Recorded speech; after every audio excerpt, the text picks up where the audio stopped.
कल ये तेरी बीवी फोन सबसे की दुकान में भुलाई।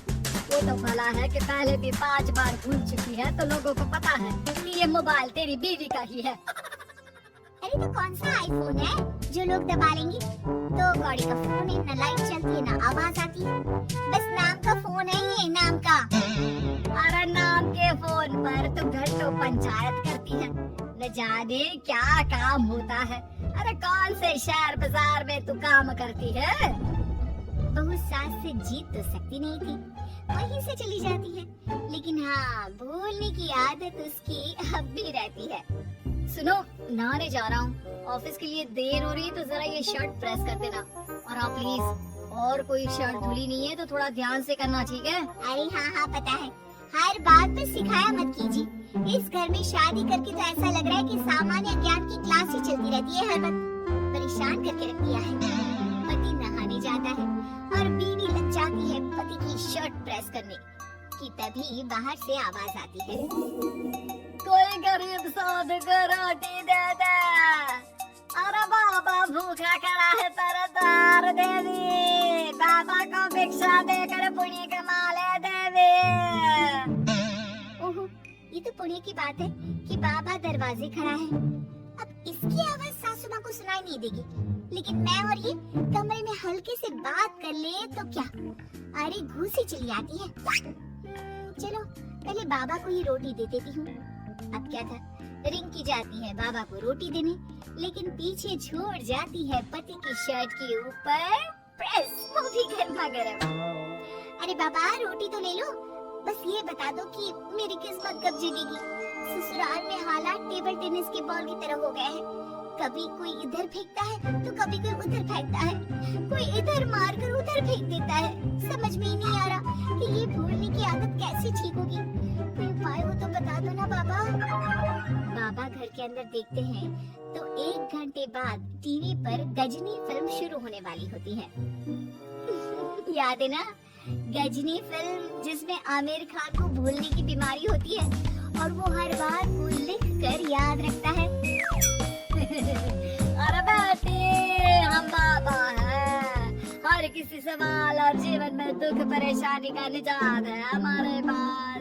तुम एक काम करो, 1 घंटे बाद टेलीविजन के सामने बैठ जाना और जो फिल्म देख रही है ना देख लेना, तुम्हें तुम्हारे सारे सवालों के जवाब मिल जाएंगे। अलग निरंजन, निकालो खाना, सलाह देने की दक्षिणा भी। अरे बाबा, जीवन से ये वाली समस्या खत्म हो जाए तो समझिए मेरे घर से आपका लंच पैक शुरू, वो भी बिल्कुल फ्री में।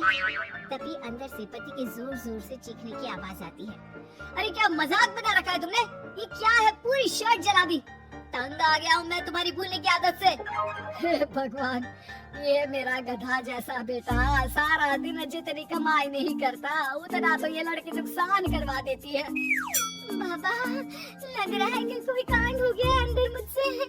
अच्छा मैं ना 1 घंटे बाद बैठ जाऊंगी फिल्म देखने, विदा लीजिए अब तो आप। जैसे ही वो घर के अंदर जाती है, सामने पति खड़ा होता है फटी शर्ट पहनकर। माफ करिए, पापा आ गए थे दक्षिणा के लिए। अब कर्म और कर्म का लेखा जोखा भी तो संभालना है ना जीवन में, तभी तो चली गई थी उन्हें रोटी देने। वैसे खुशी की बात है, बाबा ने कहा है कि 1 घंटे बाद टीवी देखना, और टीवी देखते ही मेरी ये बीमारी का निजात निकल जाएगा। हाँ हाँ, और जो नुकसान हो गया है यहाँ, वो क्या तेरा जोगी बाबा भरेंगे? देखिए प्लीज, शर्ट बदल लीजिए ना। नहीं, आज तो मैं ऐसे ही जाऊंगा, ताकि लोगों को भी पता चले कि कैसी भुलक्कड़ बीवी के साथ निभा रहा हूँ मैं। शुक्र मानो कि छोड़ा नहीं है तुमको। पति की ये बात तो अब रिंकी के तन बदन में लग जाती है। वो सोच लेती है कि अब किसी भी हालत में वो अपनी ये भुलक्कड़पन की बीमारी को खत्म करेगी। फिर क्या था, पति तो फटी शर्ट पहनकर चला जाता है और 1 घंटे बाद बहू कमरे में सो रही होती है कि सास आ जाती है। अरे भुलक्कड़, तुझे तो फर्क नहीं पड़ता, लेकिन हम लोग परेशान हो चुके हैं। जा, तेरा बाबा बोल रहा था ना 1 घंटे बाद टीवी देखना, तो जा देख, क्या पता कुछ सुधार हो जाए। बहू टीवी खोलती है तो सामने चल रही होती है गजनी फिल्म, जिसमें आमिर खान शरीर में या दीवार में लिखकर अपनी चीजों को याद रखता था। उत्तरी, वाह, ये तो सच में बड़ा सही आइडिया है। इससे मुझे याद रहेगा कि क्या करना है और क्या नहीं। अब तो मैं भी सब सीख लिया करूंगी। वो टीवी बंद करके किचन में जाती है कि सास की आवाज आती है। अरे तेरी बुआ सास आ रही है, खाना बना लेना उसके लिए भी। जी माँ जी, बिल्कुल बना लूंगी। और सुन, वो कल वाला जो आटा बचा था ना, उसकी 2 रोटी बुआ सास के लिए बना देना। आटा पड़ा पड़ा खराब ही हो रहा है। बहू फटाफट रोटी बनाती है, लेकिन तभी उसे ध्यान आता है कि बुआ सास की रोटी तो पुराने आटे से बनानी थी। वो पुराना आटा लेकर रोटी बनाकर उस पर पेन से लिख देती है, पुराने आटे की रोटी बुआ जी के लिए। अरे क्या बन रहा है खाने में?